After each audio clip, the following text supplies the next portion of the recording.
So from All right. 2009 till now, we've been doing this. We've had over 5,000 students already, and Wow. we're doing it year round. It came as a surprise to me. Okay. Given the initial success of the Young Artist Studio, and where we are now, where it continues to thrive under very different conditions, what did you have to do once this quarantine period kicked in and we had to make adjustments? There's a huge change in Mhm. how we do our classes. The more obvious would be technical challenges, spatial and temporal challenges, Mm-hmm. managing time and space, and also the Yeah. connectivity is a challenge Mm-hmm. now. Mm-hmm. But more importantly, we came to the point where we knew we had to change our pedagogic method, Mm-hmm. our methodology, our Mm-hmm. style of teaching, Mm-hmm. the curriculum itself. So we did an overhaul of Right. everything, migrating our in-studio classes into online classes. So it's quite a Mm-hmm. challenge for us. So we Mm-hmm. decided to take it slow in the beginning. So we did our research, we tried hands-on training, even our kids participate in those testings. There are testings of the curriculum and how it will go. We're open to doing things the new way. What we Okay. do is we set up several gadgets. So our faces, the hands of the teacher to still demonstrate because we cannot give up the demonstration part. Sure. More small talks, Okay. less dead air during class. And in our studios, we usually have 5 to 8 Mm-hmm. students. But for the online classes, we make sure it's one-on-one. So that the attention, given that there are challenges in the attention span and also the connectivity, we want to give it our best. We want to make it as close as possible to how it was. Describe to us how a typical session goes for art sessions or art classes at the Young Artist Studio. You've got a variety of courses and a very wide curriculum. It is very individualized. Our concept is mentorship. So Mm-hmm. the idea is to walk you through the techniques, Mm-hmm. the history of art, critical thinking that involves art, and then placing you into the world of art as a catalyst also. So it takes a lot of talk.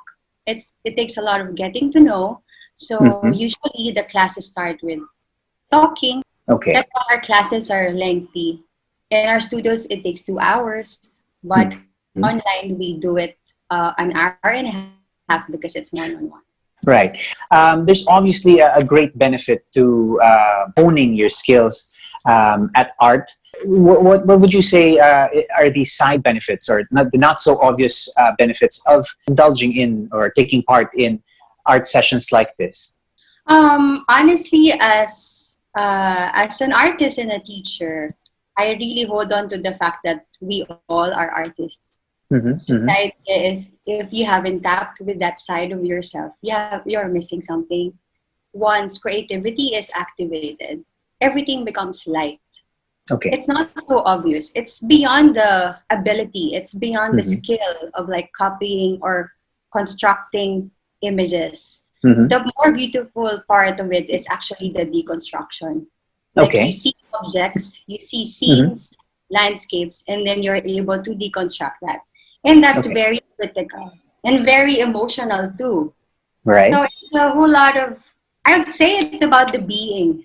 Okay. If I can be so romantic about it, it's really about being a human being and then being able to maximize what you can with your senses, with your eyes, with your hands. Mm-hmm. Would you say, Ali, that there is a therapeutic aspect to art? A lot of people are dealing with the changes of being, at home a lot. Definitely, Paolo. That's Mm-hmm. why beginning of the lockdown, as soon as the first week of the quarantine, we knew that as artist teachers, we cannot be in the front line, but we Mm-hmm. can be in the back end. Right. We know that there are less obvious health-wise challenges like Sure. our sanity, our balance. Right. So we all believe that art is not only therapeutic but also developmental. It can Mm-hmm. promote transformation too. being attuned with your mind, with your body. In a very Right. scientific way, it taps into the executive network of the human brain. So it keeps us focused. It keeps us also balanced in Mm-hmm. general. So we're Okay. really promoting the utilizing art in this manner. Okay. Now, apart from your structured art, one-on-one sessions and such, you guys have something called lockdown art workshops. Is this different from your one-on-one, mentorship, art mentorship sessions? Yes, yes. Okay. Tell us about that. Our programs is catering to our clients. Those Mm-hmm. are really serious into the art education Right. track. The lockdown art workshops is something we open for the public, Mm-hmm. open to everybody, especially those who cannot afford an art class this way, Mm-hmm. because we really wanted to reach the audience who are all at home. Because as artists, we can imagine all households are filled with people, and what are they going to do inside? We know that there are things that television or radio cannot provide. Mm-hmm. So we aimed at least giving a platform for that. How do you suggest people go about organizing an artist space, an artist nook in their home? Actually, in our case, we adjusted the programs into using available materials. We even Okay. launched the coffee painting workshop, which is basically Wow. like a watercolor painting workshop, but Okay. use coffee. Mm-hmm. So we also tailor fit the classes into using pencils, ball pens, Yeah. markers, those that we know are in most people's homes. We kind of Right. adjust into that. So we have not been doing oil painting, acrylic painting, because we know it's quite difficult to have materials like that as of now. Right. Okay. So it's a practice of creativity in all aspects, including being creative with what materials you find and what materials you use and how you use that. Now, aside from the lockdown workshops, you've also got something called the Lockdown Art Challenge. What is that about, and who took part, and can people still take part? Is it ongoing? It is ongoing. The Lockdown Art Challenge, as of now, already has 400 submissions. Wow. So the primary idea behind it is that we do not know when this will end. We do not know when our lives will come back to how, at least how it's sort of how it used to be. But we Mm-hmm. can Mm-hmm. imagine a gathering of people after this as an exhibit where we all can share our daily experiences of our lives inside a Mm-hmm. home. Right. So we encourage people to do small artworks, like 5 by 5 inch artworks, daily or how often they can, and then share it to the public through our Mm-hmm. online platforms. And the results have been wonderful. Some are very light, very happy, but some are very introspective. Mm-hmm. Like these artworks talk about relationships at home, thoughts, Mm-hmm. getting to know yourself, because they say that the quarantine period is actually a honeymoon with yourself. So it's like getting to know yourself, your family, the space where you're in. We're not just talking about children's art classes here. We're talking about varying levels of art sessions.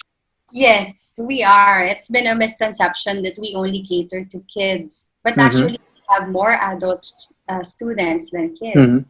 Right. Uh, because we also take part into preparing high school students for Mm-hmm. taking fine arts for college. So Right. we do that Right. mentorship too.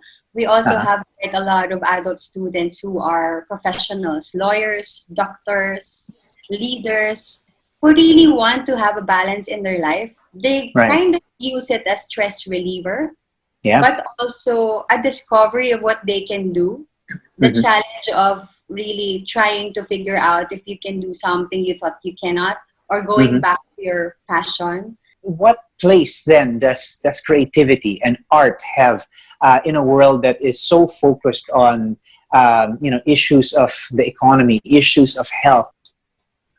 Thank you for acknowledging how it is in our industry right now. Yeah. It's really, while we're trying to answer the question, how do we figure into this global pandemic? Mm-hmm. And what is the role of art here? What are artists here Mm-hmm. in this current moment?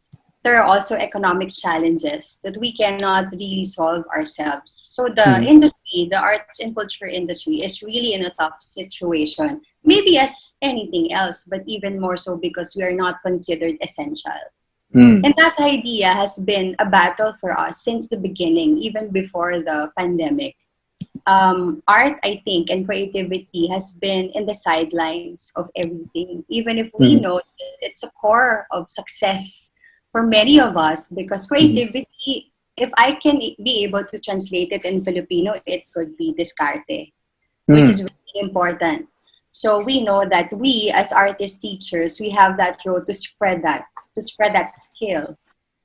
But then the challenges are highly economic. So we can test the resilience of artists now. But I strongly know that artists have been resilient all these centuries. Mhm. So I'm excited to see how art will flourish in this moment and also prove that we matter. Because if we look at history, art has always been a catalyst for Mm. transformation and for improvement. Mhm. So I think the efforts of artists collectively are very vast and also very passionate. Artists are doing online exhibitions. Artists are continuing their studio work even inside their house. We are not in our spaces, but we are still in our element. Want to say thank you to Avie Felix for joining us today. She's the program coordinator of the Young Artist Studio. Avie, thank you so much for your time. Lola. It was a real pleasure. ANC Conversations will be back with more.